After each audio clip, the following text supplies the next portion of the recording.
Kaixo eta ongitorriak saio berri batera, gaur irailak 5 ostirala elkarrizketa bakarra izango dugu.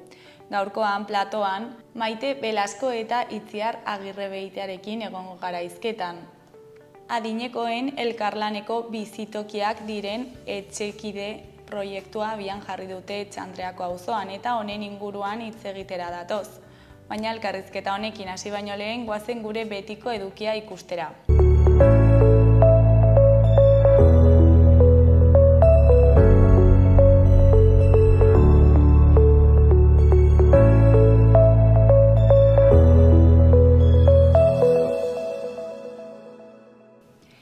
Goazen gaurko efemerideak ikustera.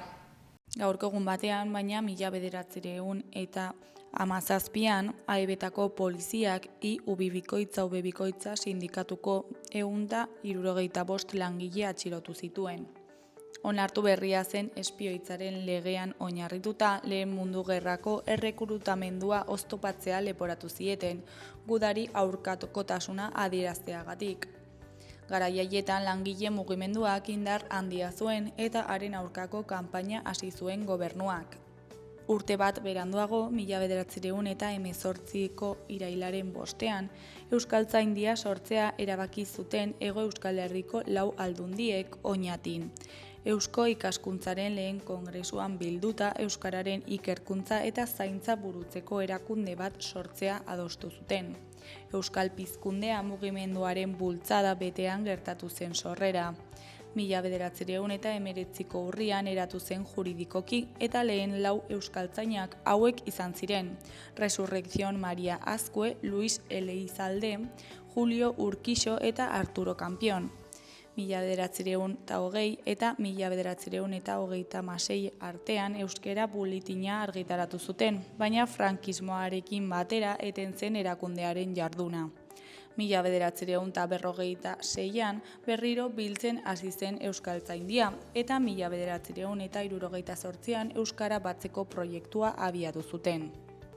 Egun berean, baina 1972an, Irail Beltza talde armatu palestinarrak Municheko Joko Olinpikoetan bahitu zituzten 11 atleta israeldar hil zituen. Preso politiko palestinarren trukean askatzea proposatu zioten Israelgo gobernuari, baina Israelek ez zuen negoziatu nahi izan. Irail Beltza eratu zuten Jordaniako erregeak herrialdeko errefuxiatu palestinarrak kanporatu zituen 1970ko iraileko data oroituz. Oihartzun handia izan zuen atentatuak eta nazioartean zirrara eragin zuen. Eta bukatzeko 1989ko irailaren 5ean, Espainiako gobernuak Valentziar herrialdean TV3 emititzea debekatu eta igorleak deskonektatzeko agindu zuen.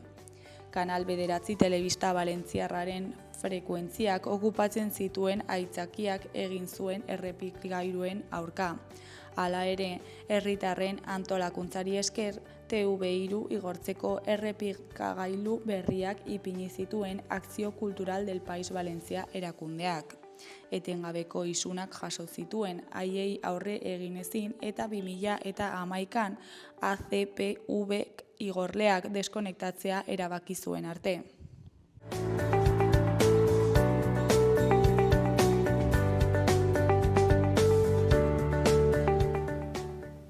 Ikus dezagun gaurko egunkarien azalek zer dioten. Diario de Noticias egunkarian horrela dio lerroburu nagusiak. 116.123 ikasle ikasgeletara itzuli dira Nafarroan, 77,8 ikastetxe publikoetan. 3 urteko 4.754 ikaslek ikastetxean hasten dituzte eskolak. Hezkuntzak 0-3 urte bitarteko haurren eskolatze altua nabarmentzen du, 50,9%.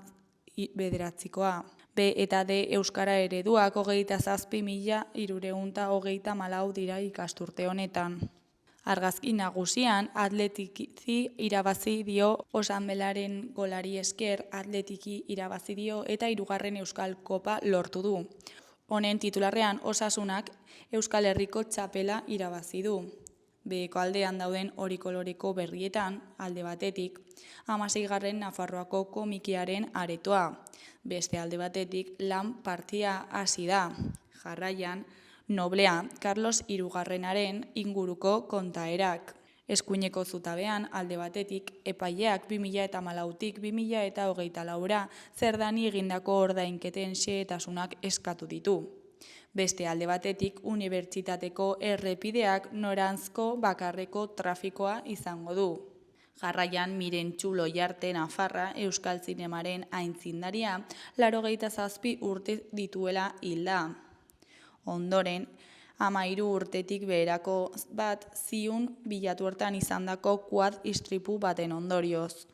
Azkenik, gobernuak hobera egin du Martxillako adingabeen zentroan. Diario de Navarra egunkarian horrela dio lerroburu nagusiak.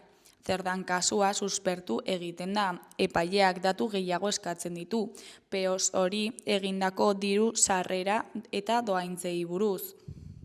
Kongresuari, parlamentuari, PSOEri eta Milagroko udalari eskatu dizkie. Irudi nagusian, Miriam Erdozain tutoreak harrera egin zien atzo Iruñeko FEC Bedruna ikastetxeko lehen hezkuntzako 2. mailako ikaslei. Honen titularrean, ikasturte berria atzo hasi zen Nafarroan haur hezkuntzatik batxilergora 116.123 ikaslerekin.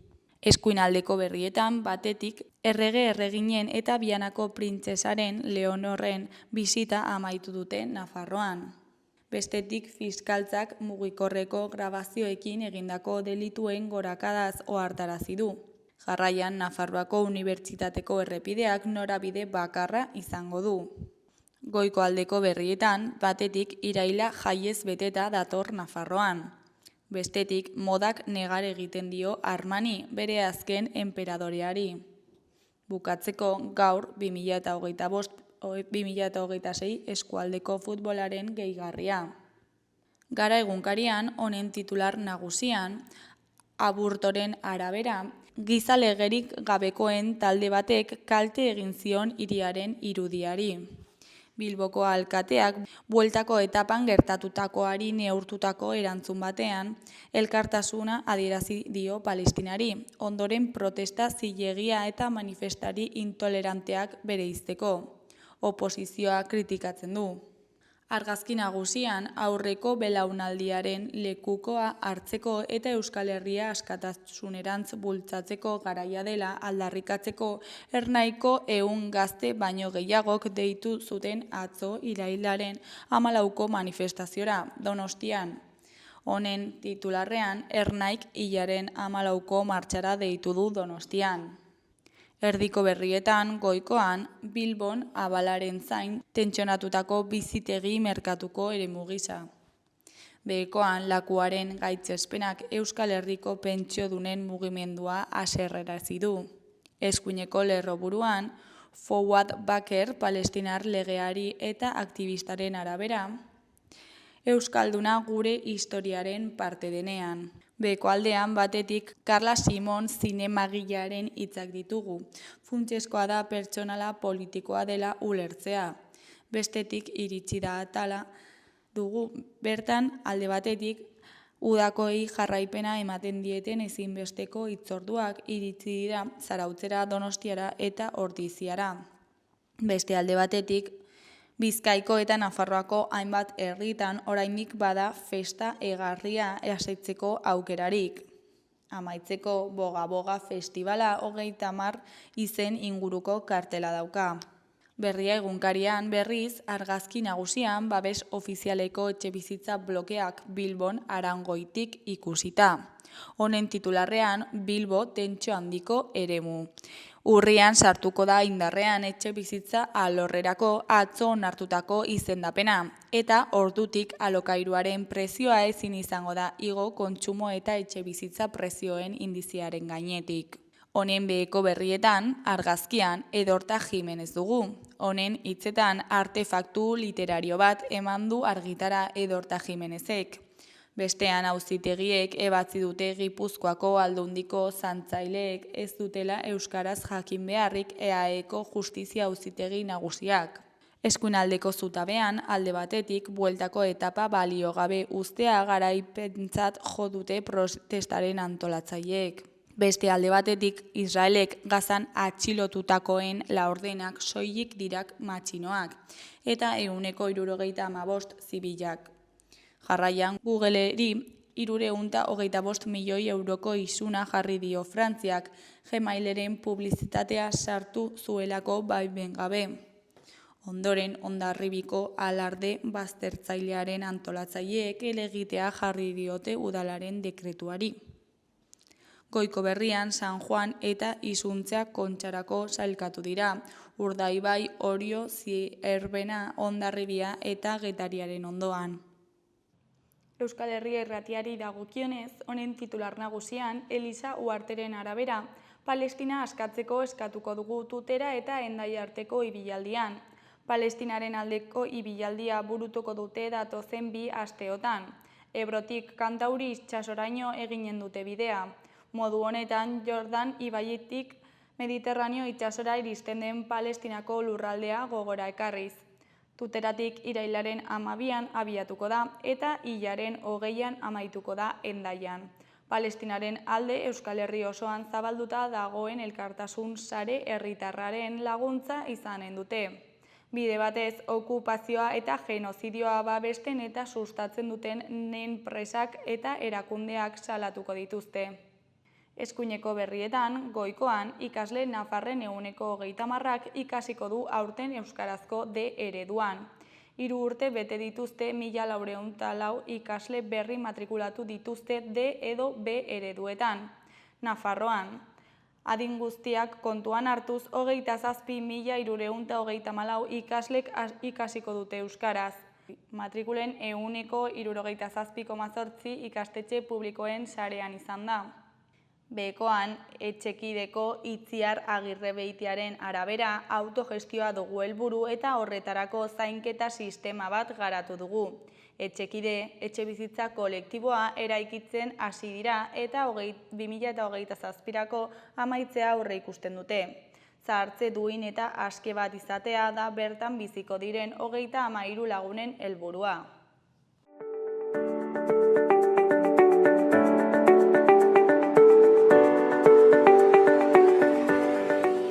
Gaurko eta asteburuko eguraldiaren iragarpena ikusiko dugu orain. Gaur ostirala eguzkitsu dator eta tenperaturak gora egingo du. Goizean goiz lainoguneak eta behe-hodeien tarte batzuk agertuko dira, baina berehala jasoko du eta oskarbi geratuko da. Tenperaturak gora egingo du, batez ere barnealdean. Maximoak 22-24 gradu inguruak izango dira kostaldean, eta 26-28 gradu ingurukoak barnealdean. Hasieran haizea noraizean ibiliko da, baina eguerdialdera ipar-ekialdetik finkatu eta indartu egingo da. Egunaren amaieran haizeak hego-ekialdera egingo du barnealdean. Larunbatean bero egingo du eta hego-haize zakarra ibiliko da. Eguzkia jaun eta jabe izango da eta hego-ekialdeko haizearekin tenperatura asko igoko da.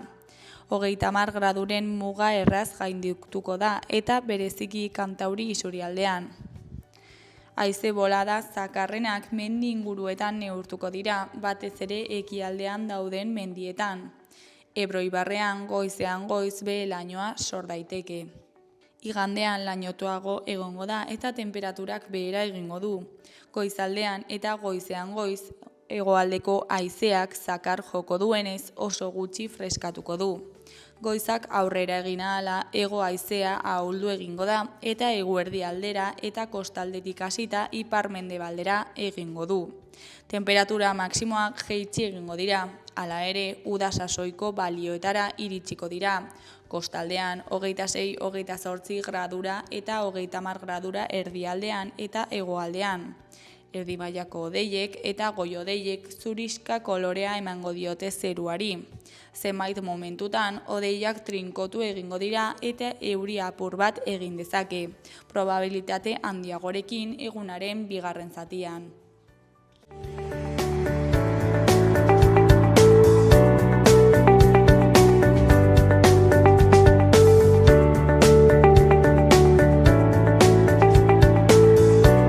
Kaixo, lehen aipatu dugun bezala orain Maite eta Itziarrekin gaude. Kaixo, zer moduz? Ondo, egunon. Urduri xama. Bueno, ez, lasai. Bueno, Etxekide izeneko proiektua orkestera zatozte, ez da? Adinekoen elkarlaneko bizitokia dela proiektu hau. Eta, bueno, zertan datza Etxekide proiektu hau? Zertan datzaz, nola moldatu zarete hau sortzeko?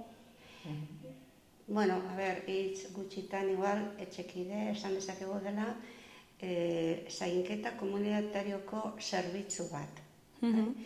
Orduan, bai era kolektiboan, klaro, komunitario esaten du, orduan kolektibo bat bagaude, baina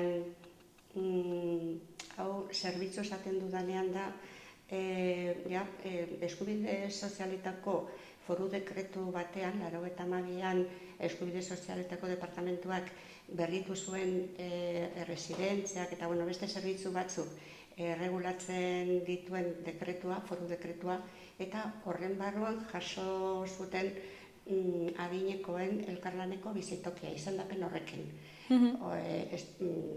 Proiektu edo piloto antzeko zerbait, ez? Orduan, hor jasota dago, eman ziguten ziurtagiria betetzen genituela horien baldintzak, eta ikuspuntu horretatik ere ikusi behar dugu, ez, Etxekide. Beste ezaugarriak, orain komentatuko ditugu, baina lehenik eta behin da hori, zerbitzu bat, zainketa komunitariorako. Orain arte, gizartean ez daudenak, ez? Orain arte, ezagutzen ditugunak dira, batetik erresidentziak, edo bestela etxean, ez? Zainketak pertsona batekin, edo laguntzaile edo zaintzaile batekin. Baina, hau da, beste modalitate bat, edakar duguna. Eta, zertan datza modalitate hau? Ezakit aintzindariak zareten modalitate honetan, edo beste leku batzutik hartu duzuen ideia? Idea hau ez da berria. Beste leku batzuetan ja urte asko eramaten da. Eta handik guk hartu ditugu gauza batzuk, beste gauza batzuk, ez? Gu ere, esan behar gara, asmori gabeko kooperatiba bat garela.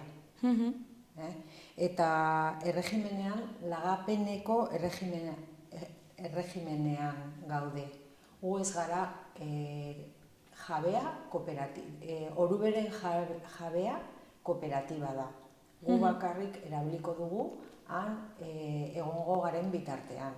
Eta hau ere beste leku batzuetan horrela ez da egiten, jabetasuna dutelako, baina gu ez gara jabeak. Orduan, hiru gauza hauek kontutan hartu behar da.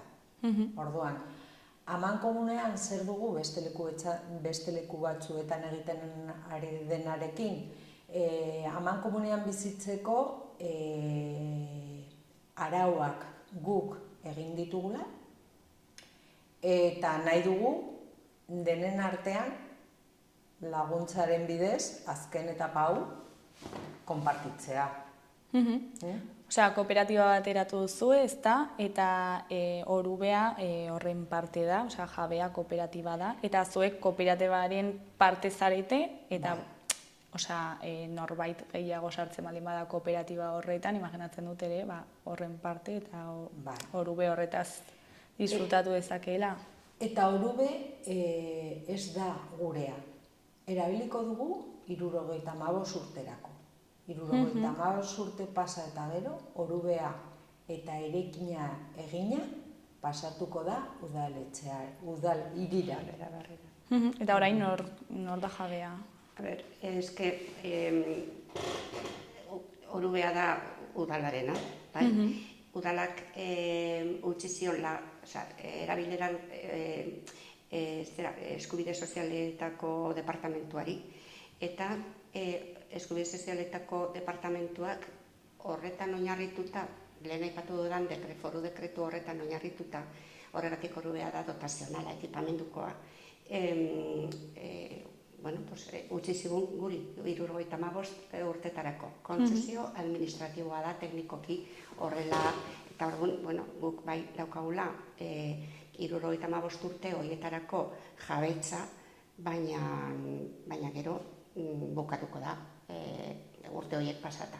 Bitartean, kooperatiba da kudeatuko duena, eta guk gara kooperatibistak, baina guk ordainduko dugu eraikinagatik bai ordainduko dugula kuota bat, hileko kuota bat, badaukagu, danak ondo, hobeto azaltzeko, sartzen garenean guk egiten dugu olako ekarpen, kapital sozialari ekarpen bat, jartzen dugu hor kantitate bat, eta gero kooperatibari ordaintzen diogu erabilera lagapenean Maitek esan duen bezala, beste kontzeptu berri bat ere eredu honek dakarrena, alogera baliz bezala, baina ez da alogerak dituen ezaugarriak. Erabilera lagapenean esaten dugunean hileko kuota bat ordaintzen da, baina betirako, nahi dugun arte, edo desagertu arte, hila arte, baina norbaitek aldegin nahi baldin badu, edo zen momentutan aldegin da ezak. Baina da betirako egon gaitezkela hor. Eta gure asmoa da, hor sartzen garenean, gure sartze aldi hori gure azken egunetarako hor pasatu. Baina esaten dugu, erabilera lagapenengatik ordaintzen dugu hileko kantitate bat. Eta 75 urte horiek betetzen direnean, zer gertatuko da? Zer gertatuko den, hori itzulketa egin behar, hori gure kontzesioa da epe horretarako, eta itzuliko zaio udalari, berak ikusiko du, bai eraikina, bai instalakuntzak. Berak ikusiko du, berriro egiten duen beste konzesio bat, Euskaldo zer gertatuko den hemendik 70 urtetara. Baina, printzipioz, udalak berriro izango du aukera horrekin, dotazio horrekin, edo ekipamendu horrekin nahi duna egiteko.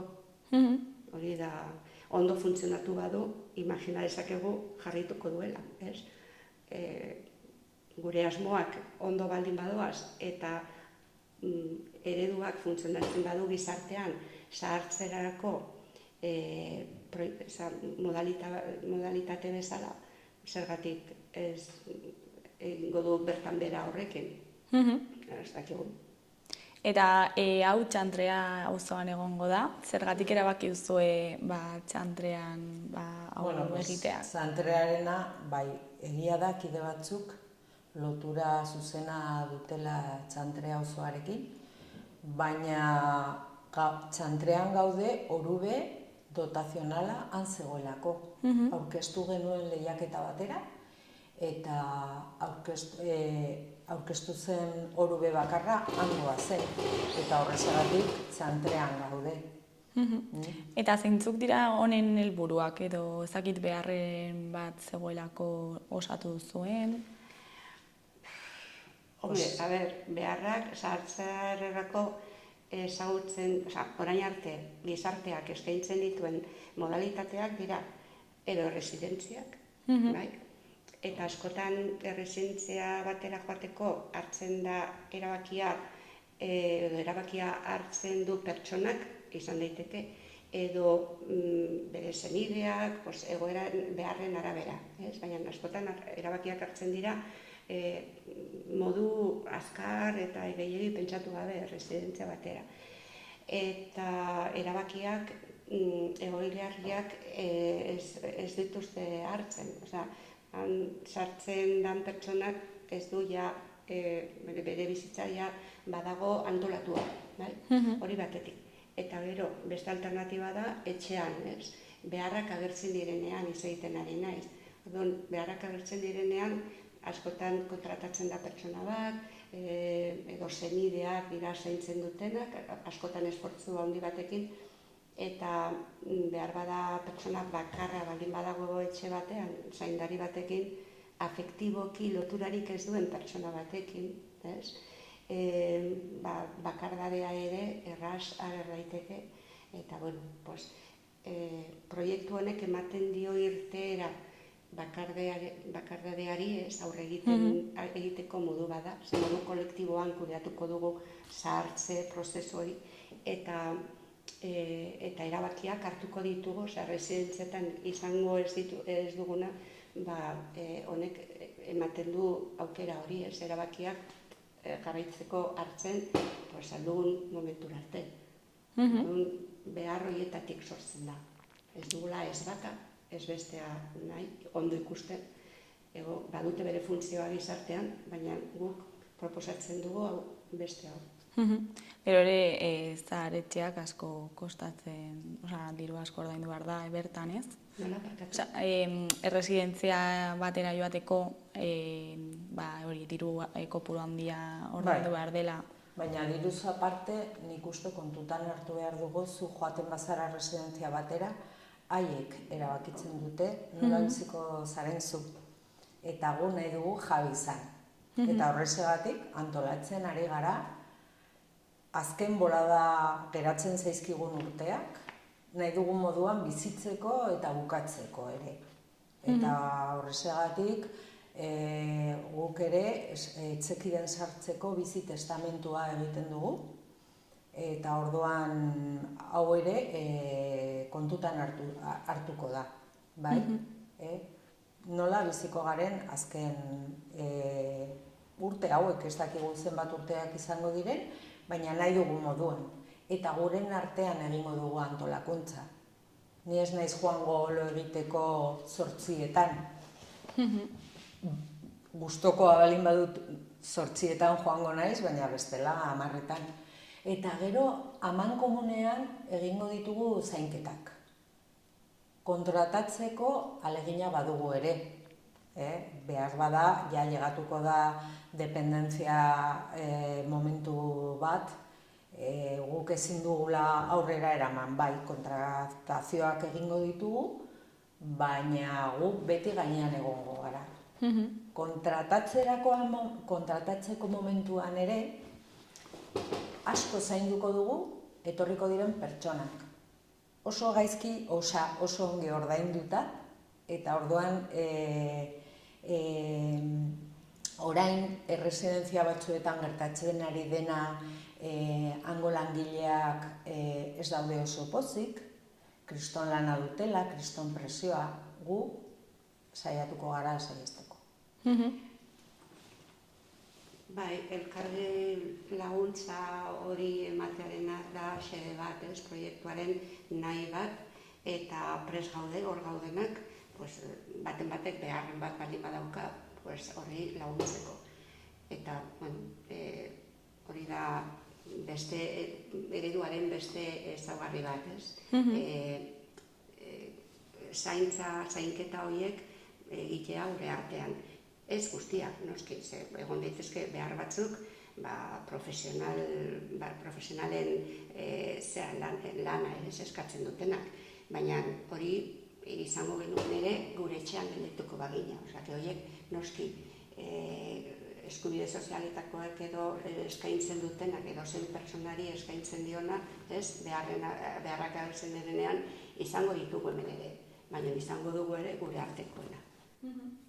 Eta lehen komentatu duzula testamentuarena, hori da bizitzarako testamentua, zerbait gertatzen baldin bazaizu, adibidez dementzia, nahi dut horrela nirekin horrela jardutea, tal. Bai, horrela da. Guk lehenagotik pentsatzen ari gara nola nahi dugu bizi eta hil, eta hau sartua dago. Adibidez, eutanasiarako eta hori beharrezkoa da, ez? Bai, hau beharrezkoa da, eta hau pertsonaren arabera. Esaten dizut, bizi testamentua egiten dugula, baina bakoitzarena desberdina da. Bakoitzak egiten du... Nahiak ez dira berdinak. Bai. Pertsonak desberdinak etxekide osatzen dugulako, eta iritzi desberdinekin. Eta noiz hasi zen proiektu hau garatzen, ez dakit, zenbateko prozesua daramatzazue? Hasierakoak 2016an, 2017an udaletxeak jardunaldi bat antolatu zuen eta taldea handitu zen. 2019an ja etxekide moduan osatu zen. 2020an dekretoa aldatu zenean ja ikusi genuen aukerak bagenituen. Lehenagotik oso gaia ez ezaguna zen eta zaila azaltzeko. 2023an atera zen Orubea eta lehiaketa publiko batean irabazi genuen. Eta 2025an lizentzia obra lortu genuen eta abuztuan lehenengo harria jarri dugu. Eta kronologia. Orduan oso bide baina, bururatu hasi ziren pertsona gutxi batzuk, ez? Ikusi zuten beraiei, askotan tokatzen zaigu jadin honetan, ez? Norbaiten ardura hartzea, zaintzea, eta ez zutela eredu, beraiek bizitutakoa ez zutela nahi, ez? Hasi ziren ikertzen zer zegoen munduan, edo beste toki batzuetan, eta aurkitu zuten atzerrian, Europako iparraldeko herrietan, aurkitu zuten, bazegoela beste era bat, kolektiboki zainketak eta egiteko posibilitatea. Eta orduan hasi ziren ikertzen, irakurtzen, bazegoen liburu bat, argitaralpen bat, oso ondo deskribatzen zuena, Durret du izena egileak, Estatu Batuetarreko arkitekto bat, eta berak idatzitakoa ikasi zuten, eta hasi ziren ingurukoak mugitzen, familia, lagunak, eta asko lagundu zuen ere, udalak antolatu zituen jardunaldiak. Eta, gero ere, beste laguntza instituzional batzuk izan ditugu ere, laguntza zen nahi dut, eredua barneratu zutela eta ikusi zuten merezi zuela martxan jartzea, eskubide sozialetakoak. Horrekin, horrela joan da. Bai, denbora asko pasatu da, baina alde batean gogorra izan da, urte asko pasa direlako, baina beste aldetik ona izan da, denbora asko izan dugu prestakuntza egiteko. Talde moduan indartzeko eta taldea osatzeko. Eta ezakit jendea bidean geratu denez, agian hasierako jendea... Bidean, bai, klaro, erantzun zuten. Bidean, bai, zentzu batean, hurbiltzen zara etxekide ezagutzera, entzun duzulako eta erakartzen zaitu, baina behar sartzen zara, guk badaukagu ezarrita sartzen diren pertsonak, ez kooperatibista, ezagutzeko, hurbiltzen direnekin, minimo 6 hilabete egon behar dugu elkarri ezagutzen. Berak sartzen denak gu ezagutzeko, proiektua nolakoa den ezagutzeko, eta guk pertsona hori ere. Eta orduan hor ematen da interakzioa, eta 6 hilabete horietan batzuk igual behar izan dute denbora gehiago, ondo egoteko egokitzeko eta ulertzeko zer den, eta pentsatzeko ere, ia benetan sartu nahi duen, eta beste batzuk, igual ez, beste batzuk utzi dute, ikusi dutelako, igual ezetz, edo euren bizitzan, beste gauza batzuk agertu direlako, edo bizitzan sartzen diren beste gai batzuk ere eragina izan dutelako. Baina horrela joan gara, ez gara orain gaudenak, ez gara hasieran zeudenak, eta bidean joan da jendea, sartu da, eta joan dira. Eta orain, zenbat pertsona zaudete? Orain, 35 kide gaude, 52 eta 64 urte artean, eta 7 bikote, eta 18 banakakoak. 25 bizitokia ditugu, denak berdintsuak, 52 metro inguru. Bai, eta ditugu, eredu honetan danak, cohousing delakoaren edo, guk nahiago du bai elkarlaneko bizitokia, baina gehienak ditugu oinarrizko, oinarri antzeko oinarriak, ez? Eta hori da, espazio pribatuak normalean txikiak, eta gero espazio komunak denen erabilerako eta harremanetarako espazioak. Eta horrela dauzkagu guk, horrela sortu dugu.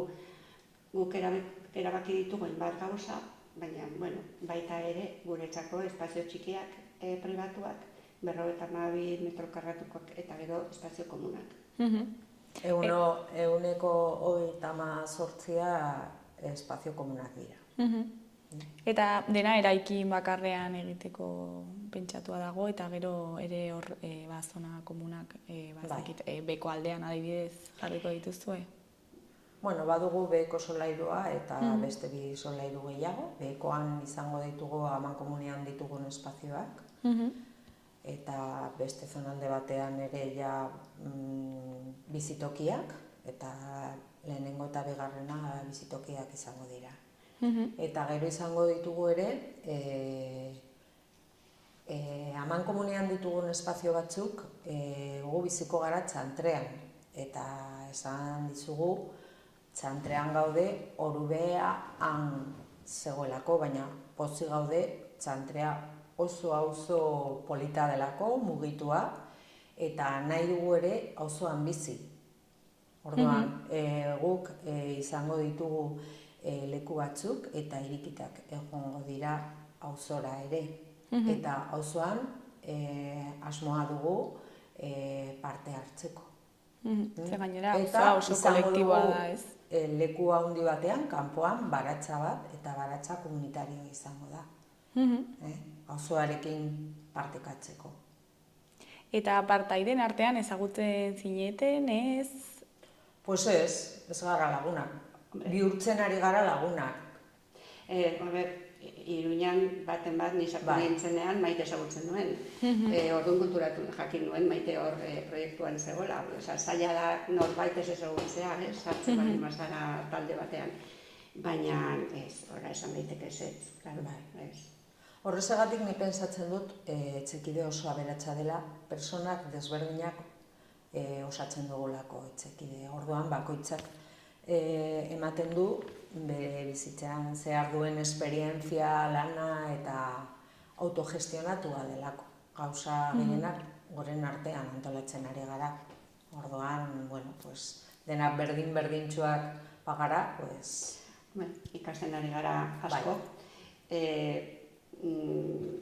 Bakoitzak izan du bere edo dauka, zorandikan pertsona batzuk aktiboan daude, lanean daude, baina egiten ari gara pentsatzen ez genituen gauza. Gure lanbidearekin zer ikusirik ez dauzkatenak, eta hor ari gara ikasten eta pozik. Hori da beste gauza bat, beste helburu bada ere mantentzea ariketa aktiboen eta gure autonomiarako edo denen autonomiarako positibotzat hartzen dugulako. Autogestionatua ezinbestekoa da zainketa, baina ez doi bakarri zainketetarako. Orain ingo dugu jantokian bazkariak, jakin behar dugu pixka bat denetarik, eta bakoitzak importantea da jarrera hori izatea. Gauzak egiteko eta proiektuak dituen beharrak ere aurrera ateratzen. Hortan ari gara. Arkitektoa kontratatu behar izan dugu, hori nahi eta ez, edo aholkularitza ekonomikoa, edo beste aholkularitza batzuk, orain zainketari buruz ikasteko ere kontratatu genuen pertsona bat irakasteko, ez? Baina hori dira goza puntualak, baina bestela barruko bizitza izango da autogestionatua. Guk geuk egin nahi dugu, aldugun puntur arte. Eta asko lantzen ari gara harremanak. Horretarako ikastaroak egin genituen, egiten ari gara. Eta laguntza eskatu dugu ere, Arterra bizimoduren jendearekin egon gara luze lanean eta gaude lanean ere. Bizitzeko gobernantza sistema bat aukeratu behar dugulako, eta aukeratu dugu soziokrazia. Soziokrazia niretzako ez ezaguna zen, eta joan gara gauzak ikasten, bidean, ez? Gero nola egin harremanak sendoak izateko posible bada, eta posible da, hau ere landu dugu. Gauza asko ikasten ari gara bidean. Eta adibidez, soziokrazia hori zertan datza? Soziokrazia, antolatzeko modu bat da, akordioak konsensoren bidez hartzen dira. Ez daude demokrazian erabiltzen den edo galdu edo irabazi ez da existitzen, eta akordio lortzeko hitz egin behar da asko. Eta ailegatzen balin bagara gaia batera eta akordioa lortzen ez badugu, gaia geratzen da itxoiten, pentsatzen, akordio lortu arte. Bestela, han geratzen dira, zu beti galtzen baduzu, han geratzen da zure bihotz barruan sentimiento txar bat, eta hau ez da ona gero amankomunean bizitzeko. Horrezagatik aukeratu dugu soziokrazia. Eta soziokrazian ere lantzen da asko, pertsona guztiak oso importanteak direla, berdintsuak, eta denak egon behar gara lanean. Eta 5 arlo desberdinak ditugu, eta kooperatibista guztiak edo arlo batean edo bestean sartua gaude lana egiteko. Eta orduan denen artean osatzen da. Denen lana importantea delako. Eta aurreko lanketa bat izan duzu ez, imaginatzen dut batzuk bakarrik bizitzetik horrela taldean bizitzera moldatzeko, ezakit lanketa bat egin behar dela. Egin behar da, claro, ez gara hasi, ezakit landu dugunak balioko duen edo gai izango garen hori martxan jartzeko. Baina, begira, gauza importante bat da, hemen buruan daukaguna ez, nahi hori, intentzio hori ez, asmo hori daukagu hori egiteko, eta horrek lotzen du, hori ara, oinarri garrantzitsu bat, denen buruan dagoena. Eta gero, nola funtzionatzen duen, baina bai egin ditugula, ikastaro desente, zera komunikazioz bortitzari buruzkoak, gatazken kudeaketak, eta gero egiten ditugu, beste jarduera batzuk, ludikoak, loturak ere sortzeko eta ikusteko bakoitzak nolakoak garen, ezagit, ateraldiak, sortu genuen mendi talde bat, mendikide izena duna, Baskariak, eta, hori, baina esan behar honetu burura etorri zait, auzoan ere nahi izan dugu, muturra sartzen, ez? Hor egiten ditugu batzarrak Salestarren aretoan, gaude komunitate energetikoan sartu gara, pixka bat ikusten nola garatzen ari den, eta kideak ere izateko, nagusien sarean ere parte hartzen dugu, en fin. Festetan, kalderetetan ere parte hartu. Claro, en fin. Ez zegoen lotuta zure galderarekin, baina hori esan beharrekoa. Prestakuntza ez da bakarrik intelektuala, prestakuntza ere ludikoa izan dugula eta gehiago ezagutzeko. Bai, harremanako sendotzeko ere. Ikusten duzu ere, zintzuekin daukasun igual, saletasun handiagoa, zedanak, ezagutzen dugu elkar, noski, baina ez gara, eta ez dugu osmo hori ere, denen lagunak izatea, eta batzuk besteekin itxatxita egotea. Ez da, bueno, bakoitzak bere bizimodua jarraituko dugu gure oraingo lagunekin, oraingo familiarekin, osea ez dugu hornek ez dakar bestea utziko dugunik, alderantzit izango da irabaztea. Proiektuarekin nik uste irabazten ari gara bizitzan, harremanak eta, bueno, proiektuak ematen digun ere, bestetik ere bizitasuna eta azken bolada bizitzeko ilusioa. Erronka badela. Erronka berri bat. Erronka potente. Eta baditugu begi asko gure gainean, eta hori guretzako erronka bada. Esan behar dugu, bai, badago beste modu bat bizitzeko. Eta beti posiblea da, eta azken garaia ere posiblea da.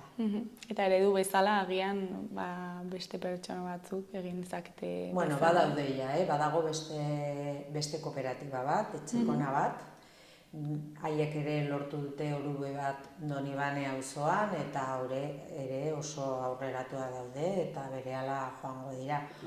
Eta gero, bueno, gazte batzuk animatzen ari dira, udaletxeak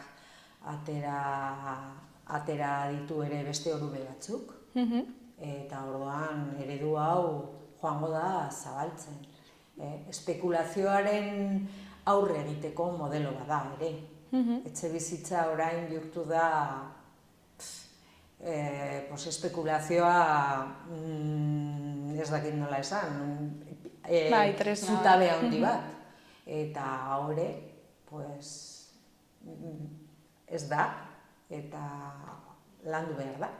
Eta behin, bizitokia martxan jarrita, ezakit jende berria hartzeko aukera egongo den, edo ez, lekua badago, ez? Claro, eta 5 unitate esaten diogu, apartamentu daude, eta pertsona bat edo birentzat. Hori da, gehienez egon gintezke 50 pertsona, gutxien 25. Eta, claro, tokiak ja bete ditugu, behar genuen ere, hori zen behar bat ere, claro, martxan jartzeko, obrak egiteko, hor dirua behar da, eta, bueno, logikoa izan da, bete eta dago orain. Baina, bai dagoela jendea ere, zai, hurbildu dena, gurekin lanean ari dena, prestakuntza honetan baditugu, Maitek aipatu dituen 5 arlo horietan zirkuloak esaten diegu, eta zirkulo 5etan badago jendea interesatua, proiektuari interesatua daudenak, eta hor daude, badaukago pertsona multzo bat, zai, gutariko baten batek orain esango balu ezetz, edo baldin badoa ez dakit nora bizitzera, edo beste arrazoi batzuengatik, hutsune hori beteko zen zai dauden pertsonekin. Eta orain zeintzuk dira aurrengo pausoak? Bueno, orain obrekin hasiko gara, eta gure prestakuntzarekin jarraituko dugu. Eta... Bueno, hori obrak eramango du energia asko, orain izango dira hainbat hilabete, 17 hilabete, 27ko urtarrila kalkulatzen dugu hor amaituko dela, ez dakit udaberri hortarako egongo gara mugitzen, gure etxeak uzten. Orain daukagun etxearekin badaukagu konpromiso bat, barruko konpromiso bat, eta dela utxik ez ustearena, jabegoa badaukagu, etxearen jabegoa badaukagu, noski. Eta edo ez espekulatzeko horiekin ez. Eta, bueno, baina hori izango da, 27ko udaberrirako.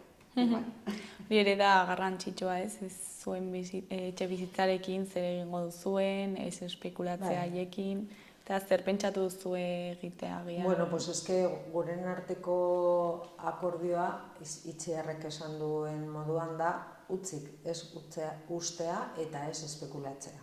Orduan edena sugintzan, edo saldu, baina espekulatu gabe. Claro, saldu, menpekotasuna balin badut eta dirua ez badut, han badut etxe bat saltzeko, baina salduko dut espekulazioa egin gabe. Hau guren arteko akordio bat da. Urte hontan zehar akordioak joaten ari gara. Akordioak eta akordio hauek ez dakit nola esan, ez dira betirako. Orain egiten dugu akordio bat eta bizitzen ari garen bitartean akordio berriak sortuko dira. Bai, baina hau ja hartua dago. Hasi genuenetik akordio hau bagenuen. Solairu publiko baten barruan biziko gara eta hau ezin da gero gure etxearekin espekulazioa egitea. Alokatzen balin bagara han eta saltzen balin badugu, Eta, ja bukatzeko, bikote ez dakit zerbait gehiago komentatu nahi duzuen, jendeari zerbait esan. Bai, eta osatxo bat. Eta da, guk hasi ziren, ni sartu nintzen beranduago, eta, gero sortu zen beste, bi taldek izan dute etxekonak batek eta etxekidek paraleloak, eta izango gara lehenak. Baina, bai, garrantzitsua izan dela ere, beste estatu mailan izan diren beste proiektuekin ze badira, badira Madrilen, badira Katalunian nahiko garatua dago etxe bizitza kolaboratiboa ere, eta barruan ere adinekoentzat proiektu batzuk badira. Orduan, bai sortu ditugu sareak ikasteko ere besteek nola egin duten, eta horrela batzuk besteekin bagoaz indarra hartzen batetik, zabaltzen, eredua zabaltzen, askotan ez da, ez dugu ezagutzen ez bada, barneratu arte kontzeptua batzutan kostatzen da, ez? Eta sareak antolatzea eta sareekin izan ditugun kontaktuak ere oso garrantzitsuak izan dira. Eta hemen Nafarroan badaukagu sare bat, eta hori badoaz hurbiltzen talde, oraindik hasieran dauden taldeak, eta ez bakarrik adinekoentzat, badira gazte talde batzuk sortzen ari direnak, ikasik dakiguna gure esperientzia erakutsiko dugu ere, daukagu gure dokumentua, gure nola egin dugu, nola, baina sarean egoteak ere izan du bere garrantzia. Zuek ikasi duzuen bezala, irakatsiko duzu ere, ez? Eta, bikote, bakarrik geratzen da zuei eskerrak ematea, gurekin zuen proiektua partekatzeagatik, eta zer modu zuaten diren hurrengo pausoak. Eskerrak zuei ere, gonbidatzeagatik, eta, ateak irikitak izango dituzue, han bizitzen garenean joateko, ikustea. Mila esker. Bai. Ondo segi bikote, agur. Agur.